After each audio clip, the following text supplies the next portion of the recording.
Pilit na inaawat ng 4 na tao ang 2 lalaking yan na nagsuntukan sa harap ng isang mall sa Zamboanga City.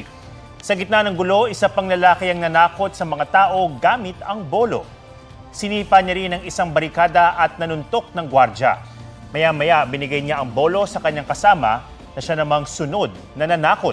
Base sa investigasyon, mga tricycle driver at security guard ang nagrambulan dahil sa issue sa parking. Patuloy na hinahanap ng pulisya ang mga sangkot at kakasuhan daw ang nagpasimuno ng gulo. Nauubusan na raw ang Pilipinas ng resupply ship na ipapadala sa BRP Sierra Madre sa Ayungin Shoal. Sinabi yan ni AFP Western Command Vice Admiral Carlos na kabilang sa mga sugatan sa pag-water cannon ng China Coast Guard sa resupply ship na Onaiza May 4. May report si Joseph Moro. Habang nasa resupply mission para sa BRP Sierra Madre sa Ayungin Shoal, hinarap ng mga sakay ng Onaiza May 4 ang pambobomba ng tubig ng 2 barko ng China Coast Guard. Kung dati pahapyaw lamang ang pambobomba ng tubig ng China, kahapon direktang tinamaan ang salamin ng bintana ng barko ng Pilipinas.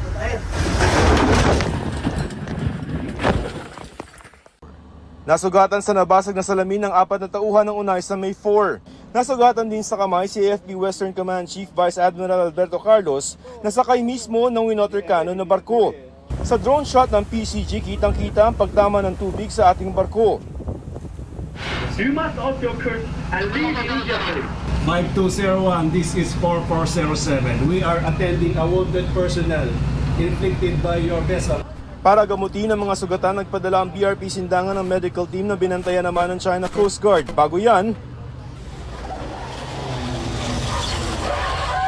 dumikit hanggang sa kumaskas ang China Coast Guard vessel sa BRP Sindangan.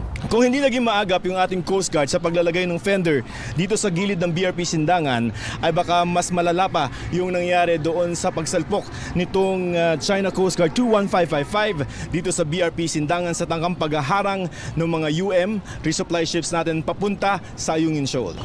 The Philippine Coast Guard personnel are really doing so much effort to prevent the collision. The Chinese Coast Guard personnel are just standing there and taking video.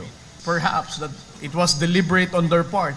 Nakalusot naman ang Onaiza May 1 at nakapag-supply sa BRP Sierra Madre. Ineskorta naman ang BRP Gregorio del Pilar ang Onaiza May 4 at BRP Sindangan pabalik ng Palawan. Wala naman ako napansin na intention to sink, just to disable. Kasi ang target nila is the bridge and the smokestack para maano yung engine natin. Sabi ni Pangulong Marcos, hindi pa ito dahilan para gamitin ang Mutual Defense Treaty sa Amerika. We continue to view with great alarm this continuing dangerous maneuvers and dangerous action. I think that we cannot view this in any way but in the most serious way. Sabi naman ng US State Department, tutulong ang US kung magkakaroon ng armed attack sa mga barko, eroplano at mga tauhan ng AFP at Coast Guard ng Pilipinas alinsunod sa Mutual Defense Treaty. Pero kung may tuturing bang armed attack ang pang-water cannon ng China, I'm not going to speculate or get out ahead of any discussions in this regard. Sabi ng tagapagsalita ng Chinese Foreign Ministry na si Mao Ning, Pilipinas ang muling sumira sa anilay pangako nito sa China at Pilipinas daw ang gumagawa ng gulo. Ayon naman sa DFA, wala raw kasunduan na pinasok ang Pilipinas sa China tungkol sa Ayungin. The Philippines has not entered into any agreement. I repeat, the Philippines has not entered into any agreement abandoning its sovereign rights and jurisdiction over its EEZ and continental shelf, including in the vicinity of the Ayungin Shoal. That has not been supported by any shred of credible evidence, sirang plaka. Paulit-ulit. Joseph Morong nagbabalita para sa GMA Integrated News. Nabulabog ang mga netizens sa iba't ibang bansa nang biglang ma-log out ang kanilang account sa Facebook at iba pang social media platforms ng Meta. Ang paliwanag ng kumpanya sa report ni June Veneracion. Attendance check. Nakapag-log in na ba ang lahat? Pasado alas 11 kagabi kasi. Kusang na-log out ang maraming account sa Facebook at nang subukan ng ilan na mag-log in nang hingi ang app ng code. Hindi lang pala Facebook app ang nagkaroon ng global outage. Maging ang ilang apps ng Meta tulad ng Instagram at Messenger. Samantala ring di nabuksan. Ilang user ang kinabahan. Sa isip ko na baka nahack nga. So, ang ginawa ko, ayun po, nagpalit po ako ng password agad. May ilang muntik ng mapurnadang meetup. Tinintay ko na lang po mag-up yung server bago po ako makapag-chat ulit. Tapos matanong kung saan kami magkikita, ganun. Pati ang ilang negosyo na gumagamit ng social media para sa promotion naapektuhan. Wala yung promotion namin for our shop kasi nga down yung stream. Sayang kasi yung kumbaga ilang hours ng kumbaga sa inyo sa network yung airtime. Pasado 1:00 ng madaling araw, na-access na ulit ng mga Meta user ang kanila account. Sa notification ng ilang user, nakalagay na may ilan daw na nag-attempt na mag-login pero pinigilan doon ng Facebook. Ang web monitoring site na Down Detector nakatanggap daw ng halos 150,000 na reports ng problema sa FB dito sa Pilipinas. Di pa kasama ang sa Instagram at Messenger. Naranasan din ang Meta outage sa ibang bansa. Walang opisyal na bilang ng mga naapektuhang account. Base sa datos ng Data Reportal Digital 2024, number 1 ang Facebook sa mga platform sa Pilipinas na may 86.75 million users. Sinundan niya ng Messenger na nasa halos 60 million users. Ayon sa isang sociologist, mahalaga sa mga Pilipino ang connectivity, kaya ang massive outage sa Facebook ikinatakot ng maraming Pinoy netizen. Understandable siya sapagkat maraming parte ng ating buhay ngayon ang nakatali na sa social media. Sabi ko nga sir, hindi lang communication, digital footprints, and livelihood are now tied into social media. Humingi ng paumanhin ng Meta, pero hindi malinaw kung ano ang naging problema. Ayon sa spokesperson ng Meta, nagkaroon ng technical issue, bagay na agad naman daw nilang naresolba. Sinubukan naming kunin ang komento ng Department of Information and Communications Technology at PNP Anti-Cybercrime Group, pero wala pa silang sagot. June Veneracion nagbabalita para sa GMA Integrated News.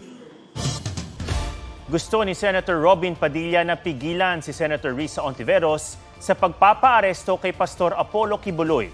Kinumpirma ni Senate President Juan Miguel Zubiri na kinausap siya ni Padilla at sinabing kakalap siya ng pirma sa mga kapwa-senador sa loob ng 7 araw. Sabi ni Zubiri, hihintayin muna niya ang desisyon ng komite ni Ontiveros bago siya magkomento. Si Senator Amy Marcos sinabing magtutulungan sila ni Padilla para mabaligtad ang pag-contempt kay Kibuloy. Nasa korte na raw kasi ang kaso ni Kibuloy pero iniimbestigahan pa rin ito ng Senado at Kamara. Si Ontiveros ang chairperson ng Senate Committee on Women, Children, Family Relations and Gender Equality na nagsasagawa ng pagdinig sa mga reklamo laban kay Kibuloy. Wala pang pahayag sina Padilla at Ontiveros tungkol dito.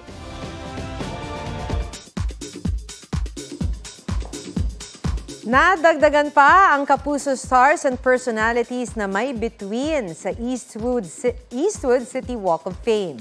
Kilalanin sila sa report ni Katati Bayan. Kabilang sina Miss Universe Philippines 2023 Top 10 finalists at Sparkle star Michelle D, Pulang Araw star Sanya Lopez, Abot Kamay na Pangarap lead Richard Yap at Sparkle Jimmy Artist Center consultant Mr. M. Johnny Manahan. Sa mga ginawaran ng between sa 18th edition ng Eastwood City Walk of Fame ceremony. Under News and Public Affairs category, may Walk of Fame star na rin si GMA Integrated News showbiz reporter Lars Santiago at DCWB anchor Joel Reyes-Zobel naman sa radio category.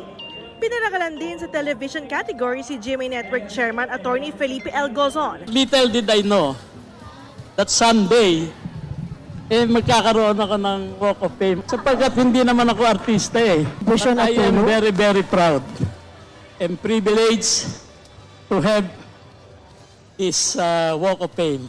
Ilan pa ang kinilala sa larangan ng pelikula, teatro at musika. Nasa event din sina President and CEO Gilberto Duavit Jr.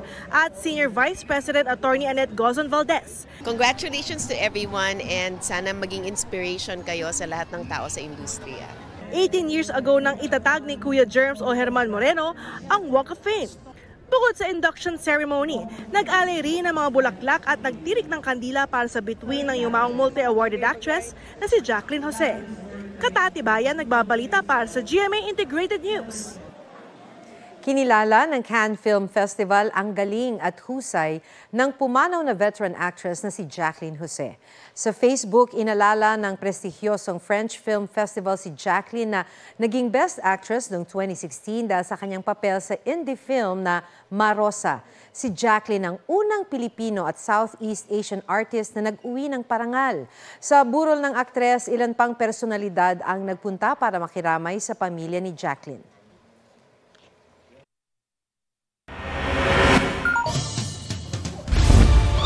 Binangga ng truck ang kotseng yan sa South Luzon Expressway. Sa kuha sa likuran ng kotse, makikitang pumasok ang truck sa linya ng kotse at saka binangga.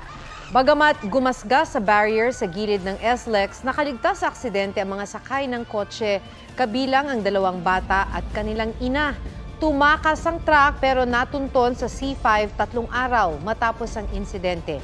Git ng driver sa pulisya, di niya alam na may nabangga pala siya. Inaprubahan na ng Committee of the Whole House ang resolution of both Houses number 7 na nagsusulong ng economic amendment sa saligang batas. Sa ilalim nito, bubuksan ng public utilities, basic education at advertising sa mga dayuhan. Nagpahayag ng pagtutol ang mga miyembro ng Makabayan Bloc. May mga kumwestiyon din sa proseso ng deliberasyon sa RBH7 at sa mismong charter change. Pero hindi sila umubra. Sa susunod na linggo, inaasang maisasalang na ang RBH7 sa ikalawang pagbasa sa plenaryo. Target ng Kamara na maaprubahan ito bago ang Holy Week break ng Kongreso sa March 23. Kailangan ding pumasa ang katapat itong resolution of both Houses 6 sa Senado.